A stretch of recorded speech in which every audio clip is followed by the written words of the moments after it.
It's a proverbial rabbit hole. You know, how many people actually have been down the rabbit hole? You know, even taking the glance. See, so many people, you have people that have been there for years and they still haven't seen anything. They still don't see anything. And there's still so much division. And that's the main objective. Division. Keep man divided against himself. That's the objective. You know, the kingdom of heaven suffers violence. There is a holy war taking place, and it's not against the flesh. Remember, if you desecrate your body and you do so willingly. Now, certain things, though, it's beyond our control. At least in the beginning, you know, unless someone, you know, unless you're willing to take a look, really take a look, you know, because everything is hidden in plain sight. Nothing's hidden. There really is nothing. All you have to do is just, you know, take those blinders off, you know.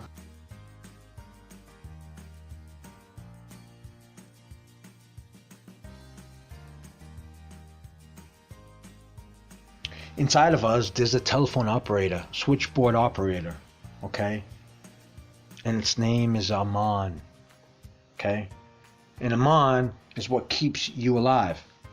Keeps that connection between the mind and the body intact, okay? So we have no business tinkering with it. And it's been tinkered with because consciousness is at stake. That's not the objective. No. The goal has always been to dethrone God. And through the subconscious link to creation, okay, gaining entry into that room that is divided, okay, by arachnoid web structure, a veil, okay. Thankfully, the war isn't quite lost yet, but we're losing this holy war, and it is a holy war. The holy temple of God is under siege. Do you understand? It's under attack. They're coming in with their hammers and chisels. You better open up. You better huff, and I'll huff, and I'll puff, and I'll blow your house down. Don't you understand? Now the metaphor comes in when you listen to these nursery rhymes, right? And these, you know, these kids' tales and stuff that you hear about, you know, like the, you know, the three little pigs. Oh, the three little pigs. Remember that? The one that built his house out of bricks, stone, right? That wolf, that big bad wolf, you know, he huffed and he puffed and nothing, right? See? You know, how did that work out for him? That's what you got to do. You got to build your house, you know, like a rock. And it is a rock because it's a default system in you. But they're trying to change that.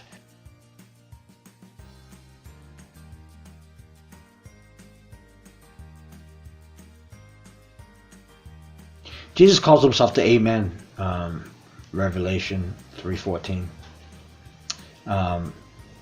What's interesting about that is that Amen is Amun-Ra. He's referring to Amun-Ra, which is the Egyptian sun god. Well, Jesus did say he was the light of the world. See what I'm saying? But Amun-Ra, if you get Southern's Medical Dictionary, is talking about the Amon's horn. Okay? And what is the Amon's horn? Amon's horn is the hippocampus of the human brain. Okay? Jesus. Now you can see Jesus coming on a white horse. You can see him coming in the clouds on a horse. In the clouds on a horse. You can see him coming. What are they talking about? What horse? What horse are they talking about? Huh? The hippocampus, by the way, translates to a seahorse. The cerebrum looks like a cloud. In the clouds. Coming in the clouds. Coming in the clouds.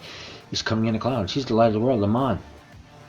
But we have a problem, right? Jesus chased out the money changers, right? Why did he chase out the money changers? What does that represent? He chased out the money changers.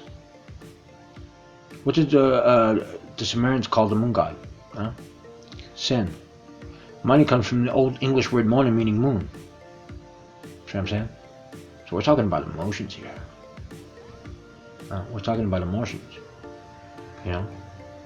I'll give you an example. Sacrifice your firstborn. What do you think that is? That you sacrifice your first child, your firstborn? You know, sacrifice your firstborn.